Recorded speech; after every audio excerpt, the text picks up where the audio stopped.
Everybody, it's Ted Bogert. Welcome back to my favorite series on my TED Show podcast. This is Transformation Talk.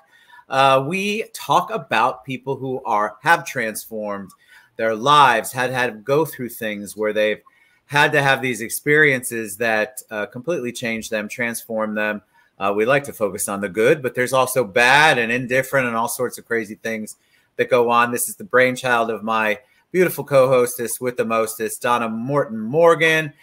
She is here with us, and today she has brought on Emmitt Henderson III.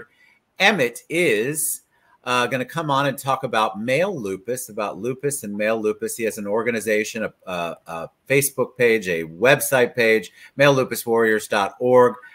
We don't talk enough about this, and I think we need to be educated, and I'm very excited to have Emmitt here to do exactly that. So welcome, everybody. How are you today? Thank you. Thank you. I'm blessed to be here, Ted, and I really appreciate it. And thank you again, Donna. Yes. Thank you. Thank you. You know, I watch Emmitt's journey, and it is not an easy journey, but we will definitely let him, tell us about that. Welcome, everyone. My name is Donna Morton Morgan, and I'm a real estate broker, president of Caribbean American Diaspora Alliance, president of Women of Culture Incorporated, and life coach at Inner Vibez Consulting.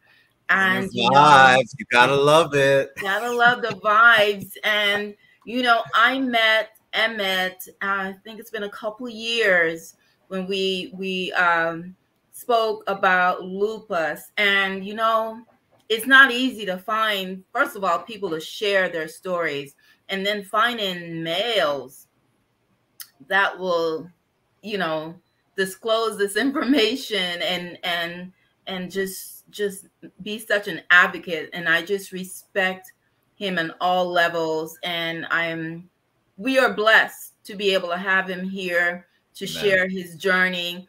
And if anyone is listening that's struggling with lupus, you don't want to miss this episode. Thank you, Emmitt. We're excited, Emmitt. So, Emmitt, we're excited to have you. Tell us a little bit about you. Let's talk about the journey. Let's talk a little bit about you. And then I really do want to dive into lupus because I feel like it's one of the most understood and misdiagnosed things out there. A lot of people go a long, long time without knowing they have it, and so they struggle with it. The health industry doesn't do a fantastic job of educating nor testing. But before we go into that, let's learn more about you. Absolutely. Let me start with this first, though.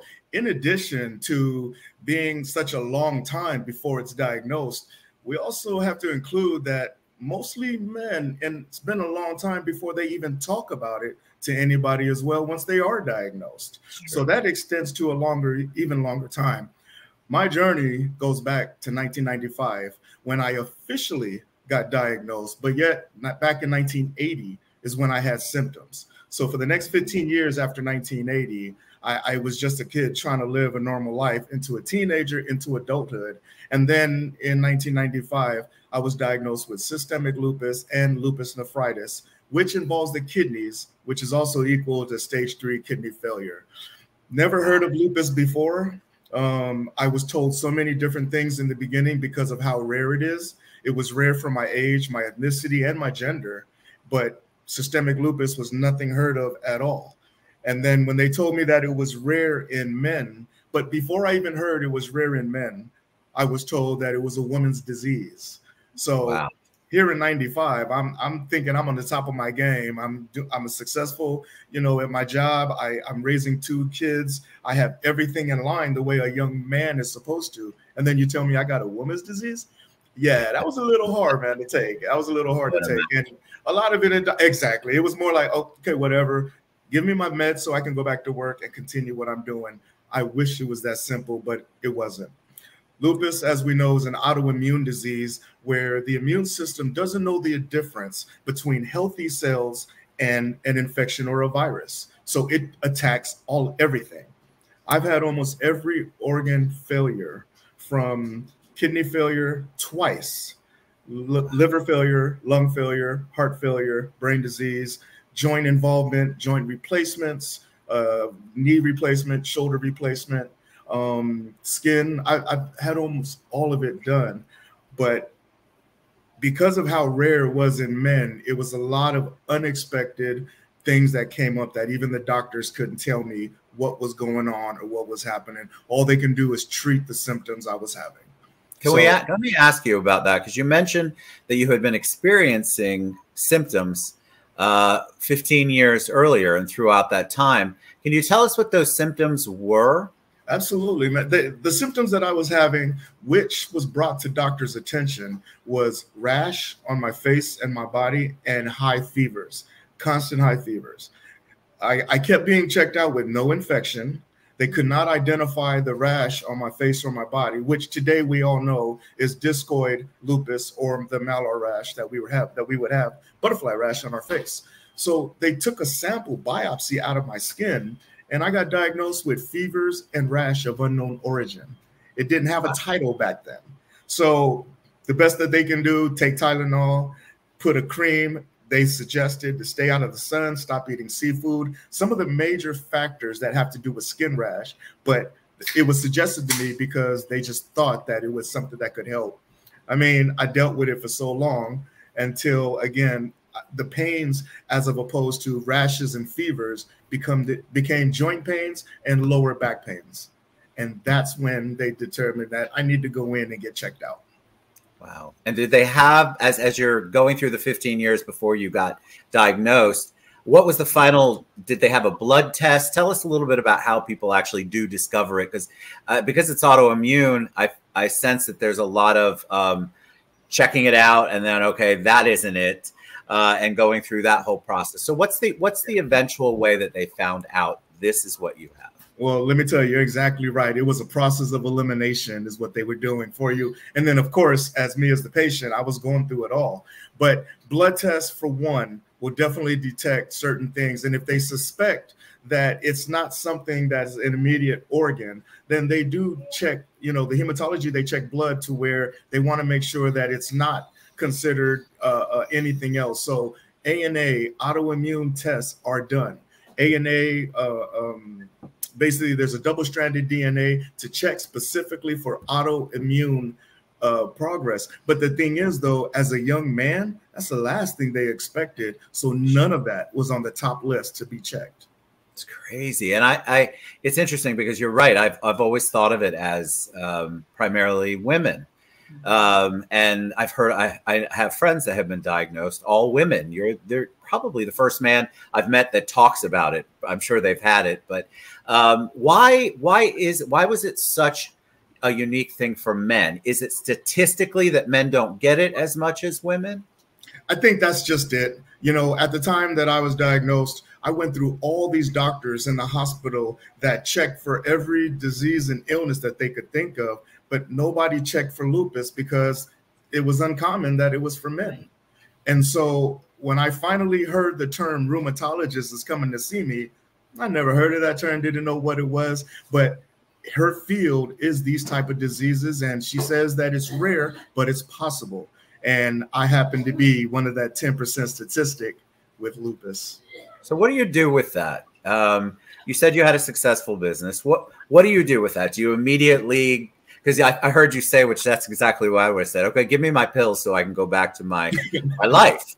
What do you do with that? Do you initially become an advocate like you are now, or did you have to kind of go through a process to get there? Ted, it was a process, definitely. Remember, this is in the mid-90s where, Google wasn't even around for me to educate myself on what lupus was. So if you're going to tell me that, and this is the type of person that I am, that I was raised, if you're going to tell me that I have a woman's disease and I'm going to be limited in life, I'm already in denial and not listening to any of that.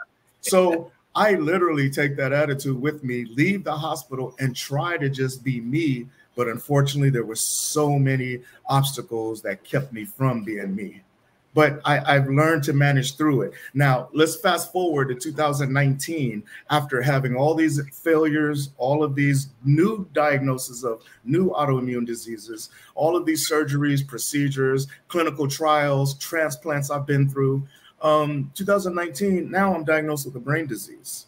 So through the years, in 95 on, I maintained work because I was good at what I did. It's just that I took the necessary time off for surgeries or procedures, and it was allowed. They were like, nope, you get ready to come back when you come back. So I was blessed in that part. Every time I came back to work, this was my hustle. This was my way of saying, you know, you have to keep working. You have kids to support. You have a life to live, and you're not going to slow down. So 2019, when they told me now I got a brain disease and they're not going to let me go back to work because of the medications, that was more devastating than hearing I had lupus to me. Right. That was more devastating than that, because my habit was always a go-getter and work, and I always done that. So I had to turn to something else, and that's when advocacy came into play. I decided to talk about a disease that debilitated me for so many years, and let me talk about how I got through it to help you get through it. It's a beautiful. And that's kind of everything that I've started out with it, and that's the way, and that's where I'm at today, should I say. And since then, in 2019, yeah, I could think I say I've pretty much grown in this advocacy field as a male with lupus and helping with men's mental health. You know, men don't. Go ahead, Donna. I've been doing all the talking. You're not on delay, so we're good. Go ahead. I get to see the journey, and I get to see the days, and I get to see the pictures on dialysis and the pain and the you know, and you've got to be so strong. You have been so strong through this journey that I see. I was blessed to really just come across you. And yeah, you were the first, because, you know, male. So that, you know, that was what, wow, just to find that out. Do we know now if, is there anything we can do with diet or anything like that to change anything? Well, of course, the main things for anybody's health and any type of illness: diet, exercise, and for me personally, strength up here. Strength in your mental health, where I put a post today about that. You know, mentally being strong will help you physically as well. And I'm a believer in that. I've always had not so much the denial anymore about having lupus, but I've had that it's not going to take me out of living my life. Yes, I am in my second kidney failure now. I was doing dialysis 6 days a week, 4 to 5 hours a day, and I'm down to 5 now, and that's an improvement, actually. So I'm down to 5. I am here now and traveled to Atlanta from San Diego, 2-day drive. It still didn't stop me. My machine is sitting on the counter right here, and I plug into this every morning that I'm here, except for a day off. So the thing about that, though, is that there's so many other types of, you know, procedures and ways we can help ourselves before letting the doctors help us as well. And a lot of us need to do that. We need to look into what's best for us. Talk to it, of course, with your doctor. But I always say, don't let the doctor be the only one helping you. You help you. You tell the doctors what you need and be the forefront in that conversation to let them give you the answers you're looking for.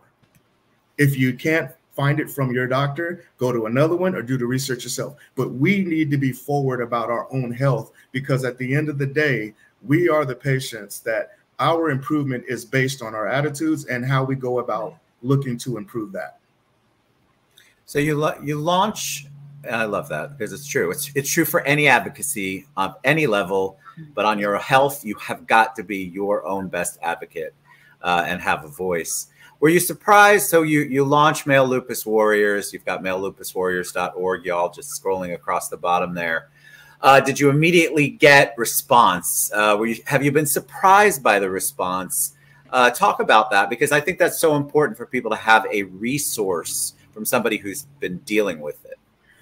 And with that said, Ted, the reason why I decided to do this is because in 95, the early 2000s, with all the problems that I had, there was no male support group I could turn to and say, guys, how are we getting through this? Even at that, I didn't know if there were even lupus support groups that I can say, hey, I am a patient with lupus and I'm a guy, but how do I go about getting through all this? None of that was there for me. So I've had to depend on myself to try to get through maintaining work, maintaining raising kids, maintaining my household, all of that with this debilitating disease. So when I decided to create my organization, the focus on that was to let people know, first and foremost, men get lupus too. Okay. Second of all, if we continue with our mental health strength, we can get over this physically, and to be that voice that wasn't there for me in the 90s and 2000s.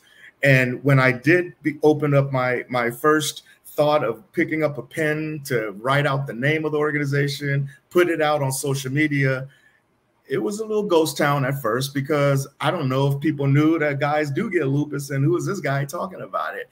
And then, you know, the females would talk about, hey, I have lupus too. But I'm like, okay, well, that's great. Well, where are the brothers at? Where the men at? Where are the guys at that me and them can relate? And it did take some time. But of course, just like anything starting off, you just have to be consistent, be there, and people will show up. And I think at this point, I've got a lot of people to show up for me. What's the biggest change in the way that the medical community is dealing with, treating, recommending, advocating? Because I feel like this has been a progression as more people become diagnosed, and social media has allowed for this kind of advocacy to be worldwide. Have you seen changes in the protocol? Have you seen changes in, Donna mentioned it earlier, are there diet changes? Are there med changes? Are there, what have you seen now that you're either excited about or you're hopeful for? A big part of it is that the autoimmune community is getting more attention towards care. Not just care in medical, but there's people out there that do specific physical workouts to work with the autoimmune community. You could be disabled, but I could tell you and find you a program that has to do with you not leaving a chair, but working out. You know what I'm saying? And then there's diets that help the autoimmune community. Of course, the obvious of no salt and sweets, but then implementing a lot of the herbs that help certain part of the autoimmune community that are struggling through some of these parts in their health. So focusing on specifics is what a lot of us in the system look for. You know, we can always do a simple cardio because it's good for everybody's health to sweat and you know, get your energy going. But again, what if I'm disabled? What if I can't go walk? Help me with something else. And there are programs out there. So I try to get involved with as many as I can. I have been involved with so many of that. And again, as a guy, I can tell you too, you know, I may look strong but inside you don't know the story. I got a disease that slows me down. So what I can do to help you and give you information from outside resources, I will spread that word to you in a heartbeat. And I feel like that's what I've got, a lawn guy. So all my people know when I have the show at home, here goes the lawn guy. But I feel like one of the things that people go to groups for, because things work differently for each person, and they're looking for things to try, and they're looking for people's success stories and things that didn't work. But in reality, they're also looking for that support. Oh my God, I'm not alone. Oh my God, there's other guys who've been diagnosed with this, especially in your case. And that must be uplifting. Has this shifted your life's work, your life's mission? Has this become your ministry, for lack of a better word? You can say that, but at the same time, at the end of the day, it's kind of like, I got to come first. I have to make sure I'm okay to be able to do what I do for others and help others. Because if I'm not, then I'm only hurting myself. The first, thing that I do is I make sure that I get what I need to do for me. Yes, dialysis. If I can't make certain events because of that, then unfortunately I just can't. Luckily for me, they're telling me just reschedule. We still want you anyway. So that's a good thing. But when it comes to just being healthy and knowing what is out there now, yes, I want to share it as much as we can because we can all use it. And that's when I go back to saying, you have to help you. The information to help us all is out there. But if we don't look for it, unfortunately, it just doesn't land in our lap. We have to be, like you had said, our own self-advocate to look out there. What is going to help me in this way, in that way, and how can I benefit from it? Reach out if you have to. Some people, I always say that I'm open. You want to email me, you want to message me, you want to know how I go through things and how I get through it, I can tell you, but I'm not going to tell you to use that as a tool, because I'm going to show you how you can get through it, not how I got through it. You know, Emmitt, you just mentioned salt and sugar, two important things that, so even just that information can help someone, because sometimes people don't change their eating habits at all whatsoever. Alcohol, everything is the same, the food. So just you mentioning and giving us those tips is so important for someone that may be listening and just don't even have the you know, that resource. So, you know, thank you just for sharing that, which I know salt and sugar is, the two. I'm going to pretend I didn't hear that one.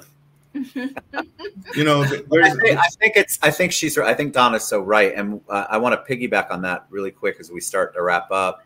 Emmitt, if somebody's out there and they're experiencing some of the things, because I guarantee you people are now going to go to Male Lupus Warriors, they're going to start doing some research, especially the men out there or the wives, significant others of the men out there who might be experiencing this. What's a test, or what's a recommendation when they go to their healthcare provider? Hey, have you tested me for this?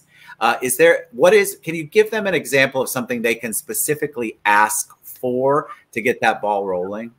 Yeah, absolutely. Well, first and foremost, I like what you have said. If they were to go in and say, have you tested me for this? But even before that, you need to do your education on what this is possibly, what it possibly is. If you suspect that you could possibly have something like another guy is saying, hey, I've had joint problems, I've had the fatigue, I've had the fevers, I've had the sickness, maybe I have lupus. Research lupus if you're not familiar with it. And then let's see that if you qualify for certain markers that lupus says you may have. And if you do, then it's something definitely to ask. So, you know, again, a closed mouth, we know, does not get fed. We know that. So being a self-advocate of going in there, of telling the doctors, not only telling them what you have, but if you suspect you have symptoms, write them down. Write them down that you had these symptoms, when you had them, what you think may have caused them or triggered them, then bring them to your doctor. The more the doctor knows, the more they can tell you. Amen, my friend. All right. What is the best way for them to find out more about you, more about Male Lupus Warriors? How can they reach out to you, Emmitt? Definitely reach out to me through my website, which is malelupuswarriors.org. My email is malelupuswarriors@gmail.com. And then you can follow me on social medias on TikTok and Instagram at Male Lupus Warriors. And then on Facebook under my full name, as you see under my picture there, Emmitt Henderson III. What a blessing to have you on, my friend. I mean, the transformation, this is what this show is all about. Sharing information, especially on something that you know is going underdiagnosed, and you know that even though it's better than it was in 1980 or 1980 or 1995, it's getting better, and people like you are inspiring people to get out and demand and advocate for themselves. And I think that that's such a blessing. So thank you for being on the show. Come back anytime. I know there's a lupus awareness month. We got to have you on for that. But y'all check out malelupuswarriors.org. Find out more. If you suspect anything, do your research and be your own best advocate. Thank you, Emmitt. Thank you, Donna. We appreciate you all. If you have a story that you want to share and you've been transformed or want other people to be transformed, please reach out to us. What a blessing. God bless you both. Thank you, Emmitt. Thank you, Donna. We'll see everybody